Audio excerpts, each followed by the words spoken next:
Eu preciso de pelo menos 30 incendiários aqui essa manhã. Cadê os incendiários? Cadê a galera do staff? Cadê os voluntários apaixonados? Vocês estão aí? Amém. Hoje eu quero falar sobre algo que toca toda a criação e que, se não fez parte da tua jornada na última estação, pode fazer parte da tua jornada na próxima. Eu quero falar sobre o medo. O medo, ele é tão poderoso quando a gente dá acesso, mas se torna tão insignificante quando a gente aprende a lidar com ele.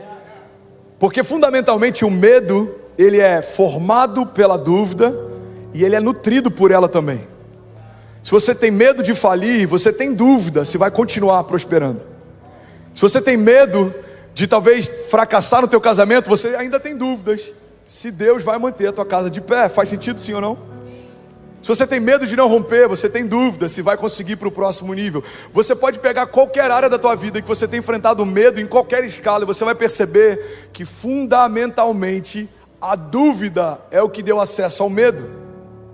E é interessante porque no outro oposto a gente vê a palavra, a gente vê o verbo, a gente vê a verdade. Em vários momentos Deus se apresenta exatamente assim. Em um momento Jesus fala: eu sou o caminho, a verdade e a vida, e ninguém vai ao Pai se não for através de mim. Jesus se apresenta como a verdade, porque a verdade não dá espaço para dúvidas. Ele é quem diz que é, ele faz o que diz que vai fazer.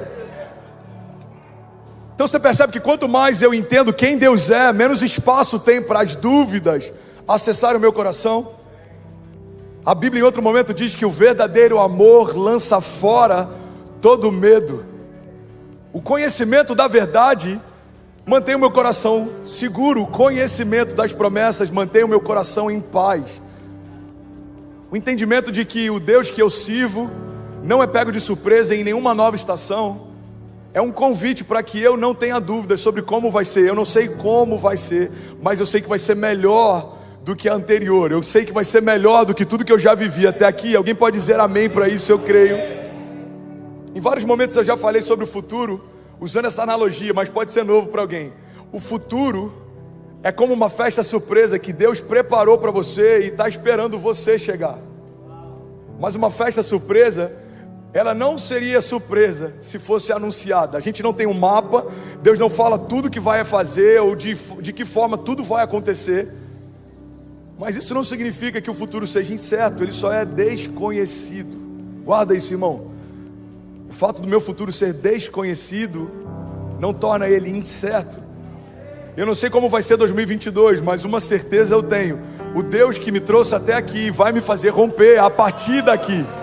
Eu não sei como vai ser, eu não sei a cor das portas, o tamanho delas, mas uma coisa eu sei: portas estão sendo abertas por Deus na próxima estação.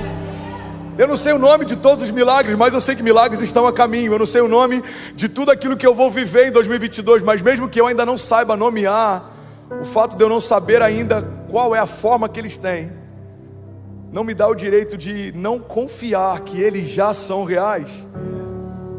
Confiar significa não ter todas as perguntas respondidas. Confiar significa não se mover mais por sentimento, mas por convicção. Isso é fé. Você está comigo? Diga amém. E o tema da mensagem de hoje é além da linha do medo. Você pode declarar com autoridade, diga: 2022 eu vou romper além da linha do medo. Eu quero que você imagine o medo como sendo uma fronteira, irmão. E muita gente aceita a ideia de habitar nesse lugar, construir nesse lugar. Pastor, eu estou com medo de algumas coisas, mas eu vou construir nesse lugar. Mesmo que em alguns momentos eu esteja animado, outros eu estou desanimado, mas isso é normal. Não, irmão, não é o que Deus tem para você. Porque o que Deus tem para você não é o que é normal. O que Deus tem para nós é algo sobrenatural. A inconstância é natural, mas uma fé inabalável é sobrenatural. O medo é natural, mas a esperança viva, independente das circunstâncias, é sobrenatural. O salmista diz: olha, mesmo que eu ande pelo vale da sombra da morte, isso é natural. Mal nenhum eu temerei, porque tu estás comigo. Um Deus que caminha ao meu lado, isso é sobrenatural. O Senhor prepara uma mesa para mim na presença dos meus inimigos, e me honra ungido a minha cabeça com óleo, o meu cálice faz transbordar. Irmão, isso é sobrenatural. Um Deus que não só me honra, me prospera, me unge, mas prepara uma mesa para mim. Olha o nível de cuidado de Deus, irmão. Ele me guia mansamente em meio a cenários adversos. Ele me dá direção para que eu não fique perdido, mesmo que seja em meio a vales de sombra e morte. E quando chega no final dessa estação, Ele prepara um lugar de honra. É sobre isso que eu quero falar nessa manhã. Você pode declarar comigo, diga: eu vou romper além da linha do medo. Irmão, se algo tocar você nessa mensagem, seja livre, ok? Se você quiser levantar, se você quiser falar, preach, pastor, come on, let's do it, amém. Ainda bem que eu vim, fica à vontade. A gente é avivado aqui, amém? Eu lembro de uma frase que me marcou há algum tempo atrás e tem tudo a ver com a mensagem de hoje. Ela dizia assim: para você sentir medo, conhecendo quem Deus é, você vai precisar esquecer quem Ele é. Para quem já conhece o caráter de Deus, a única forma de sentir medo de novo é se esquecendo quem Ele é. Olha para mim, irmão. Pastor, mas tem muita gente que é apaixonada por Jesus, que está na igreja, mas ainda sente medo em tudo que vai fazer. Talvez não tenha tido ainda um pleno conhecimento de tudo que Ele é. Você pode ter um acesso à revelação de um Deus que salva, você crê que Ele é Salvador, mas talvez você ainda não tenha tido acesso à revelação de um Deus que prospera. Talvez você ainda não prosperou. Talvez você já tenha entendido e aceitado a ideia de um Deus que cura, mas talvez você ainda não tenha aceitado a ideia de um Deus que governa em meio ao caos. Irmão, é possível conhecer uma das facetas do caráter de Deus, mas ainda assim não conhecer todas elas. A Bíblia diz que a glória de Deus está em ocultar certas coisas e a glória dos reis está em descobri-las. Todos os dias a gente vai conhecendo uma nova faceta do caráter de Deus. E quando a gente conhece quem Ele é, tem novos níveis de revelação do que Ele é capaz de fazer. Então o que eu quero falar para você nessa manhã, você está comigo? Diga amém. É que quando eu tenho a plena revelação de quem Deus é, para eu sentir medo de novo, eu vou ter que esquecer quem Ele é. Quem Deus é, André? Ele é inabalável. Todas as coisas podem passar, mas as suas palavras não passarão. Ele é imutável. A Bíblia diz que Jesus é o mesmo ontem, hoje e para sempre. O caráter dele não sofre variação, nem de humor, nem de acordo com as circunstâncias, nem de acordo com o que eu faço.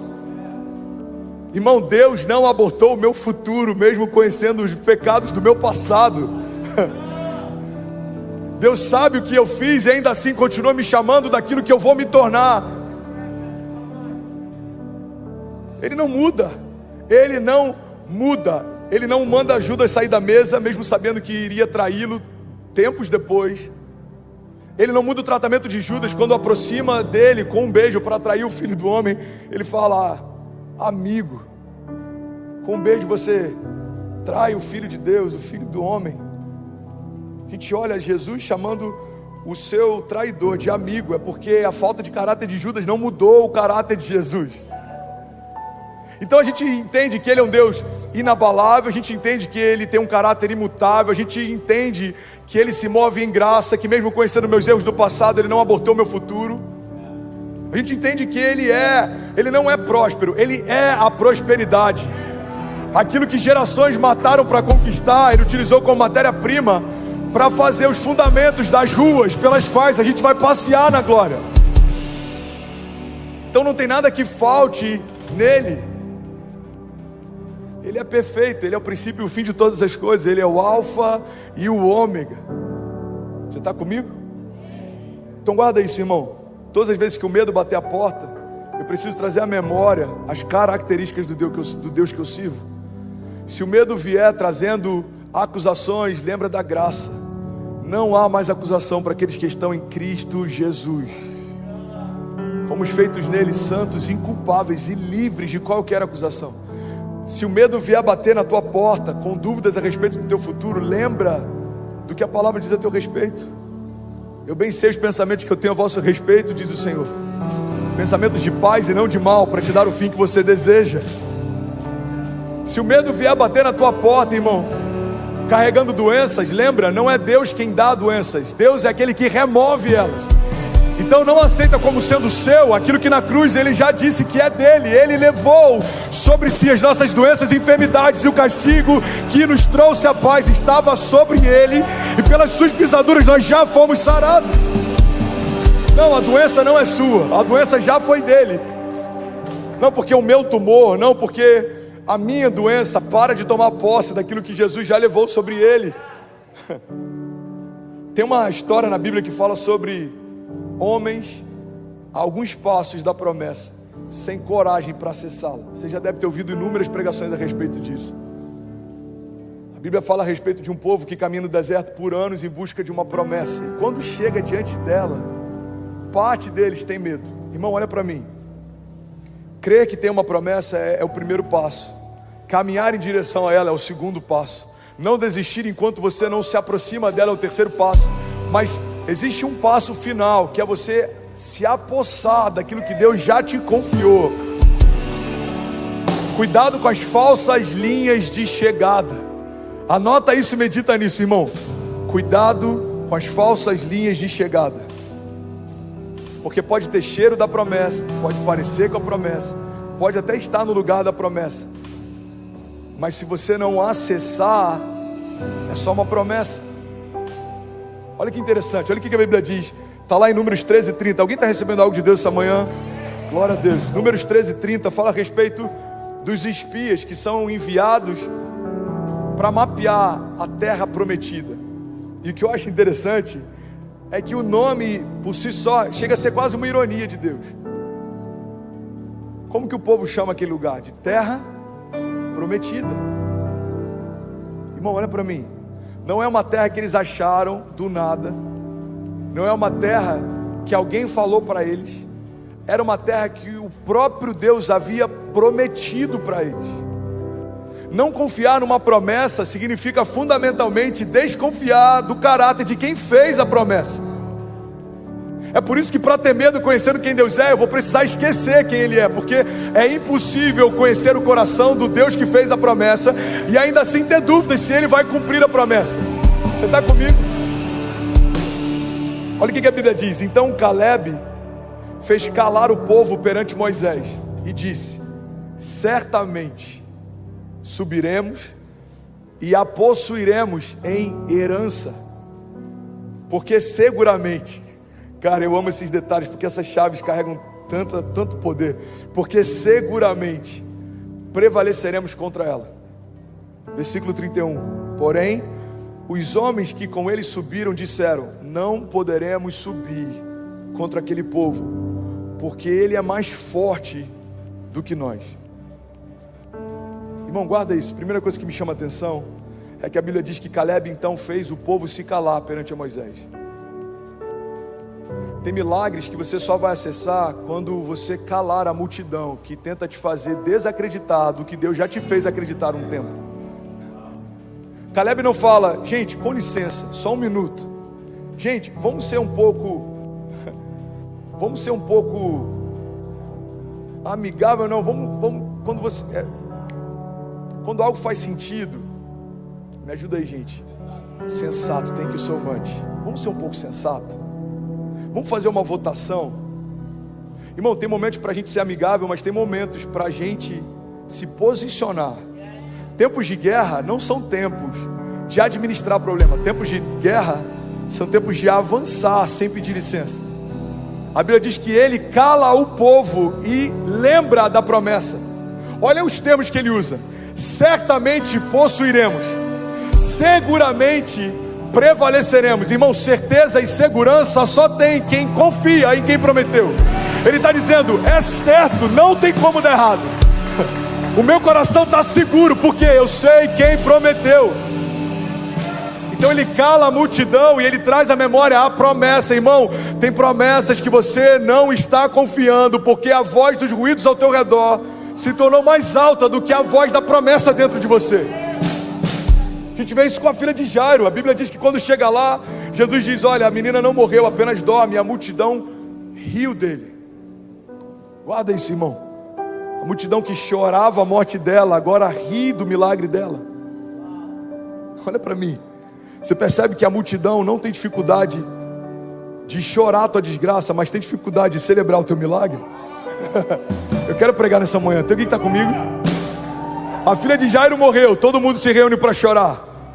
Jesus chega na casa e fala: não, ela não morreu, ela apenas dorme. Todo mundo começa a zombar do milagre. Irmão, chorar com os que choram é bíblico, mas se alegrar com os que se alegram também. E a multidão nem sempre tem as duas partes, dos dois lados dessa moeda. Tem gente que quer chorar com você, mas não consegue celebrar com você. Por quê? Porque a dor conecta. A dor é algo que é fácil de conectar. É por isso que uma pregação almática é fácil da gente se conectar. A gente está chorando, daqui a pouco está todo mundo emocionado. Por quê? Porque a minha dor conecta com a sua. É um ponto de contato. E a multidão tem essa característica. A multidão consegue se assimilar e ver algo que conecta com a sua dor, mas nem sempre ela vai confiar no milagre que Deus prometeu para você. E é por isso que o que Caleb fez foi exatamente o que Jesus fez tempos depois. A Bíblia diz que Jesus então mandou que a multidão saísse, e aí então ele entrou na casa. Tem milagres que só vão entrar na tua casa quando a multidão sair dela.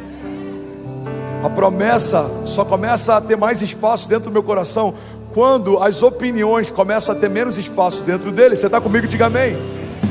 Então Caleb fez calar o povo perante Moisés e disse: certamente subiremos e a possuiremos. E aqui tem uma outra chave poderosa: e a possuiremos em herança.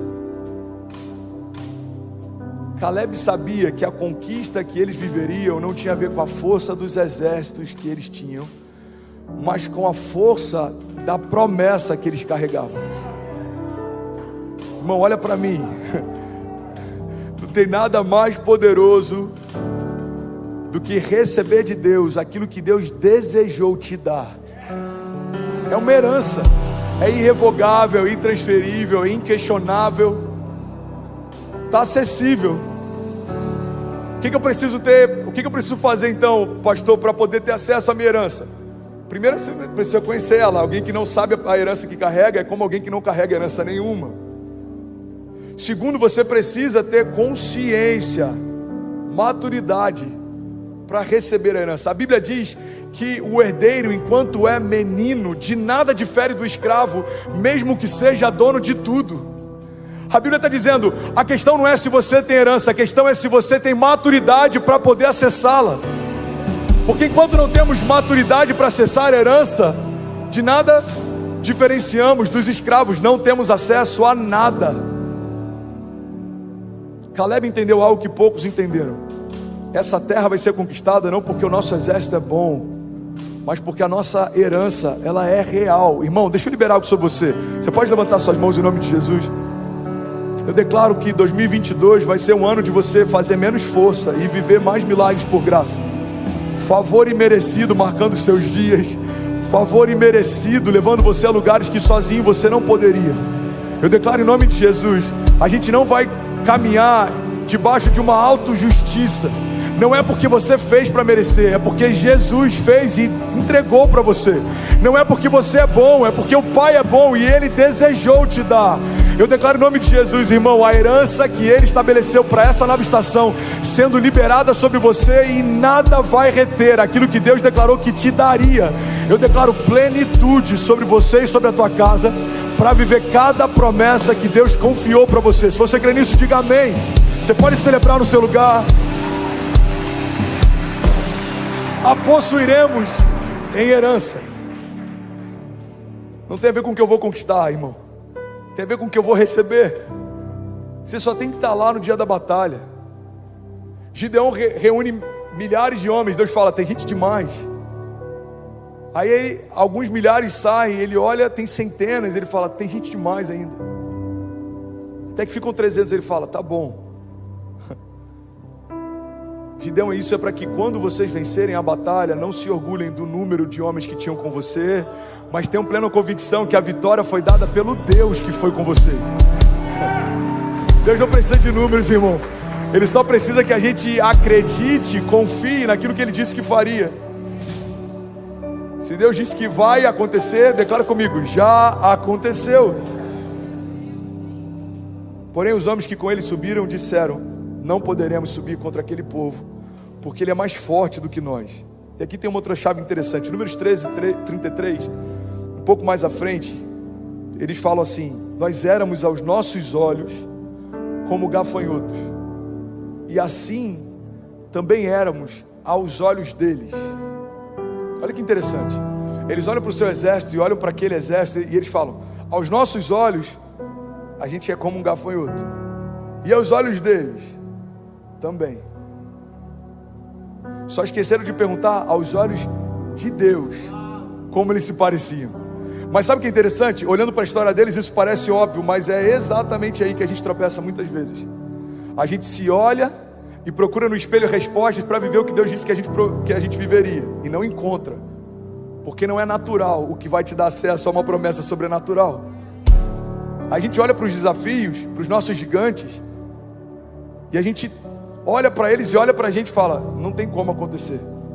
Mas a promessa não acontece por aquilo que você tem, ou pelo tamanho que os seus gigantes têm, mas é por aquilo que Deus disse que faria. Deus disse que faria algo na América, então eu não posso olhar para mim e falar: eu não tenho visto, eu não falo inglês, eu nunca vim para cá, tá tudo novo, não conheço ninguém.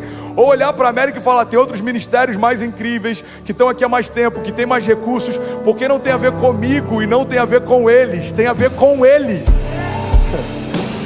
Faz sentido para você? Ele ama confundir os que pensam que são e promover os que sabem que não são, mas sabem quem Ele é. Os que pensam que são serão abatidos. A soberba precede a queda. Os que sabem que não são e confiam no grande eu sou, esses são os improváveis. É quando a gente vê alguém que a gente fala: cara, não faz sentido o que ele está vivendo. Pois é, ele parou de olhar para si e para os outros e voltou a olhar para quem prometeu. Irmão, olha para mim. 2022 tem inúmeras promessas esperando por você e para a tua casa. Mas se você olhar para a economia, você vai desistir de confiar nelas. Se você olhar para as fronteiras, se você olhar para a política, se você olhar para as circunstâncias, se você olhar para o que os outros dizem, Deus está chamando a gente a olhar de novo para aquilo que Ele já disse que faria. Você está comigo? Eles se sentiam fracos em relação aos povos que já estavam lá. Mas essa é a chave. O que vai te dar acesso à promessa não é a tua força, é a promessa. A promessa é a chave que abre qualquer porta. Você já parou para perceber, irmão, que independente do tamanho das portas, todas elas carregam quase que proporcionalmente o mesmo tamanho de chave? Você teve a oportunidade de ir na casa de alguém milionário, ou alguém que tem muito dinheiro, e a porta da casa dele é maior do que o pé direito dos 2 andares da sua? Alguém já foi numa casa assim?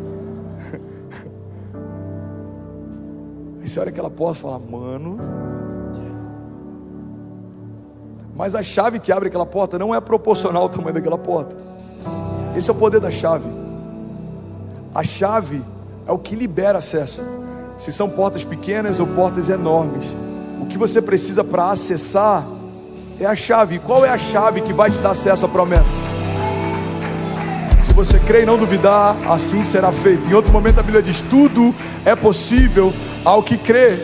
A fé é tratar coisas que não são como se já fossem. O que dá acesso à promessa é crer e não duvidar. Aqui a gente está vendo homens que voltaram dizendo: não tem como, vamos desistir. A gente está vendo um homem que está dizendo: irmão, Deus prometeu, vai acontecer. E eu sei que a gente já ouviu tantas pregações sobre promessas, a gente já ouviu tantas coisas sobre promessas, que talvez a gente nem tenha tanta certeza mais se todas elas vão se cumprir. Promessa virou um termo quase que subjetivo na igreja, principalmente evangélica. Você tem promessas? Eu tenho. Você sabe quais são? Não, mas eu tenho, elas estão aqui. Irmão, você precisa conhecer as suas promessas. Conhecer as promessas é como um Deus que mostra o final da história e não mostra o meio do caminho. Quando você pensar em desistir, você vai lembrar de como vai terminar, e o teu coração vai ter uma firme convicção: se não é o que Deus prometeu, ainda não é o final da minha história. É como aquela citação do Billy Graham: eu já li o último livro da Bíblia, vai terminar, tudo bem. Pois quantas forem as promessas feitas por Deus, tantas tem em Cristo o sim. Por isso, por meio dele, o amém é pronunciado por nós, para a glória de Deus. Ora, é Deus quem faz que nós e vocês permaneçamos firmes em Cristo.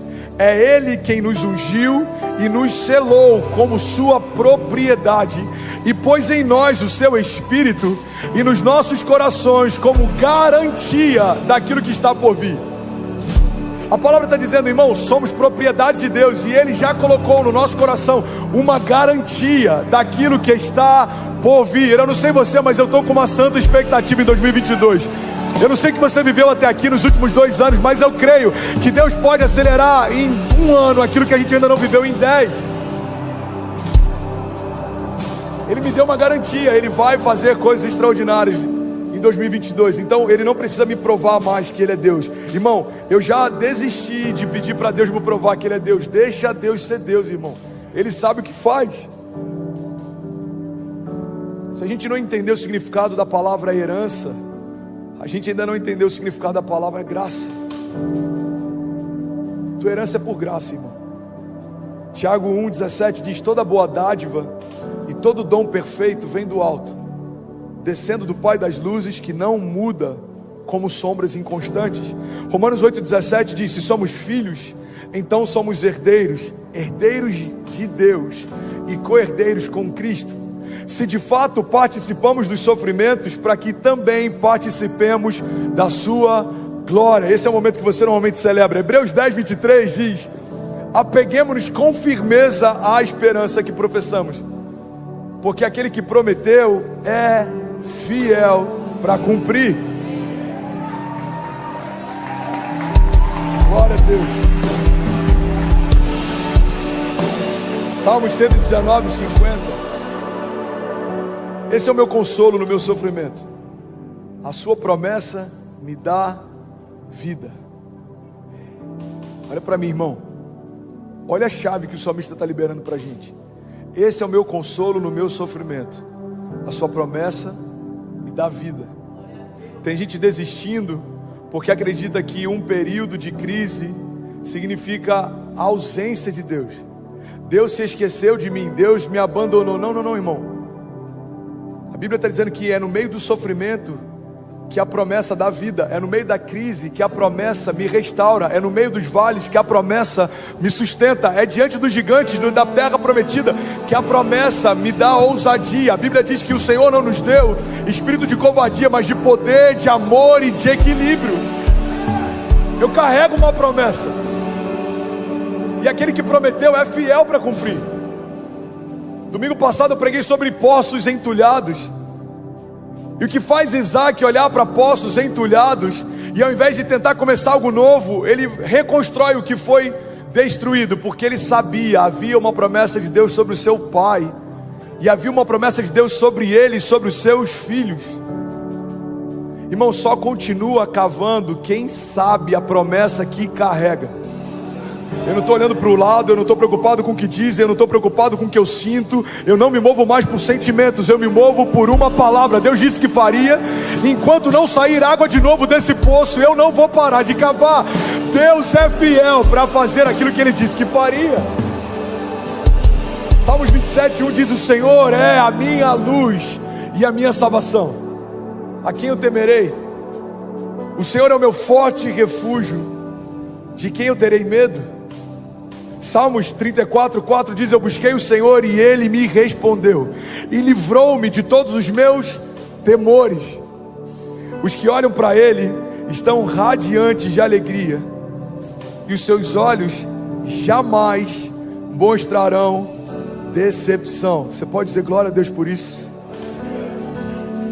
Eu vou ter que terminar. Eu tinha mais 2 tópicos para compartilhar. Um deles é sobre João Batista, e eu vou pregar à noite. Mas eu preciso falar rapidinho sobre algo que me chama a atenção na história de José. E eu vou terminar aqui. Você está comigo? Diga amém. Alguém recebeu algo de Deus essa manhã? Diga amém.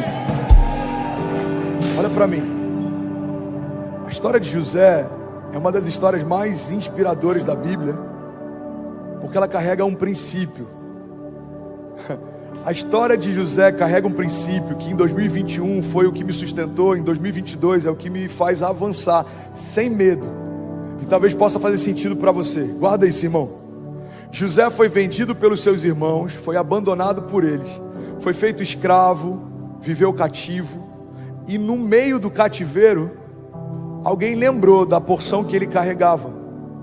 Então ele teve acesso de novo ao palácio, e aí então se cumpriu a promessa. O princípio que a história de José carrega é que ninguém carrega o meu destino nas suas mãos. Guarda isso, irmão.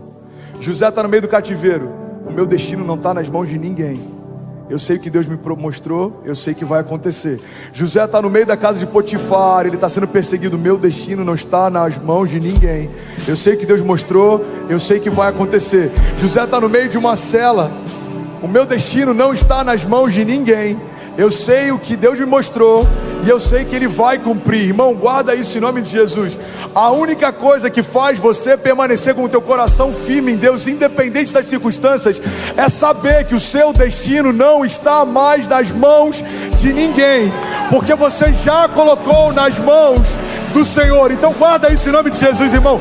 Alguns anos atrás tentaram me perseguir e a única promessa que me manteve de pé foi: o meu destino não está na mão de homens, por mais que pareçam poderosos aos meus olhos. O meu destino já foi confiado às mãos do Senhor. Há 33 anos atrás, médicos disseram para minha mãe: aborta, essa criança não vai nascer saudável. Mas glória a Deus que dentro do ventre da minha mãe já pulsava uma palavra: o destino do André não está nas mãos de ninguém, já foi depositada nas mãos do Senhor. 2019, irmão, coisas se levantaram. Vamos fechar a igreja, vamos voltar para o Brasil, vamos parar de confiar em Deus. Aí volta a nossa memória essa palavra: o meu destino não está nas mãos de ninguém. Eu vou continuar confiando naquele que prometeu. 2019, ano da crise, portas fechadas. 2020, ano da dúvida, ano do medo, ano da doença, ano dos lutos. 2021, ano de recomeçar. Não, talvez não. Ano de avançar. Não, não agora. Irmão, deixa eu te falar uma coisa. A única certeza que te mantém de pé, independente das circunstâncias, é que o seu destino, se foi depositado nas mãos de Deus, não está mais nas mãos de ninguém. Deixa eu liberar sobre você. Feche teus olhos, levanta suas mãos o mais alto que você puder. A Bíblia diz: entrega os teus caminhos ao Senhor, confia nele e o mais Ele fará. Entrega os teus caminhos ao Senhor, confia nele e o mais Ele fará. A Bíblia está te fazendo um convite: coloca o teu futuro nas minhas mãos e você não vai ficar mais refém da vontade de ninguém. Coloca o teu futuro nas minhas mãos e você não vai ficar mais refém de nenhuma circunstância ao teu redor. Prosperei José no meio do cativeiro, enquanto haviam vacas magras sobre as nações ao redor dele, ele governava suprindo para quem não tinha.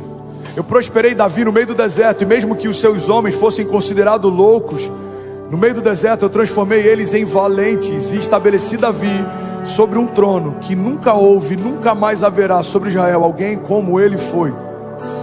No meio da Babilônia eu estabeleci Daniel, e por mais que houvesse uma fornalha ardente, por mais que houvessem covas cercadas de leões, a promessa que eu depositei em Daniel fez com que ele permanecesse de pé, mesmo que toda aquela nação tentasse pará-lo. A promessa que eu fiz para Pedro fez que o ministério apostólico dele se cumprisse, mesmo ele tendo me negado 3 vezes e tendo desistido de mim. Eu fui até onde ele estava e lembrei para Pedro: eu não desisti de você, não desista também. A promessa que eu fiz para Paulo fez com que, mesmo que em algum momento ele me perseguisse, em outro momento ele fundamentava a minha igreja. A maior parte das revelações do Evangelho no Novo Testamento eu confiei a ele. A promessa que eu fiz para cada herói da fé fez com que, mesmo em meio às circunstâncias, eles permanecessem no lugar que eu plantei. A promessa que eu fiz para Jesus fez com que, mesmo que ele estivesse meio ao inferno, tendo se tornado pecado e maldição no lugar da criação, ao terceiro dia eu enviei o Espírito de vida para trazê-lo de volta da morte, e se cumpriu a palavra que eu já havia liberado antes do meu filho ser morto naquela cruz. Ao terceiro dia ele vai ressuscitar. Guarda isso, irmão, em nome de Jesus.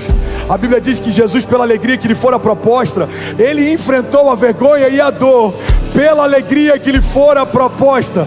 Jesus sabia que a morte era um lugar que estava esperando por ele, mas Jesus sabia que depois dela havia uma promessa também. Eu quero, em nome de Jesus, liberar isso sobre você. Lugares de vales de sombra e morte não são o final da tua história. Estações de tempestade e luto não são o final da tua história. Momentos de crise e dúvida não são o final da tua história. Palavras contrárias de homem não são a palavra final sobre a tua história. Você crê nisso? Então fica de pé no teu lugar. Fica de pé no teu lugar. Eu quero orar com você, irmão. Só faltam 3 domingos para terminar o ano. Eu quero, em nome de Jesus, empoderar você. Eu quero te convidar a trazer à tua memória aquilo que te dá esperança. Feche teus olhos em nome de Jesus. Levanta suas mãos o mais alto que você puder. Levanta suas mãos o mais alto que você puder. Abre a sua boca. Começa a liberar palavras de vida sobre o teu ano. Começa a liberar palavras de vida sobre 2022. Vamos, igreja, abre a tua boca. Começa a desenhar o teu futuro através de orações. Começa a trazer à tua memória aquilo que Deus prometeu e ainda não se cumpriu. Nós declaramos em nome de Jesus, Pai, portas abertas, sinais, maravilhas. Nós declaramos em nome de Jesus os nossos inimigos sendo confundidos e cada um deles abatidos. Nós declaramos em nome de Jesus os nossos filhos florescendo em meio a desertos, a nossa casa fortalecida e firmada na rocha. Nós declaramos em nome de Jesus teu cuidado sobre nós, Pai, nos dias frios como coluna de fogo, em meio a desertos como nuvem nos guiando. Nós não seremos confundidos ou abatidos. Nós não ficaremos no meio do caminho, porque nós carregamos uma promessa viva. Se o Senhor declarou que faria, certamente já aconteceu. Nós firmamos o nosso coração nessa viva esperança, Pai. Nós firmamos o nosso coração nas tuas promessas.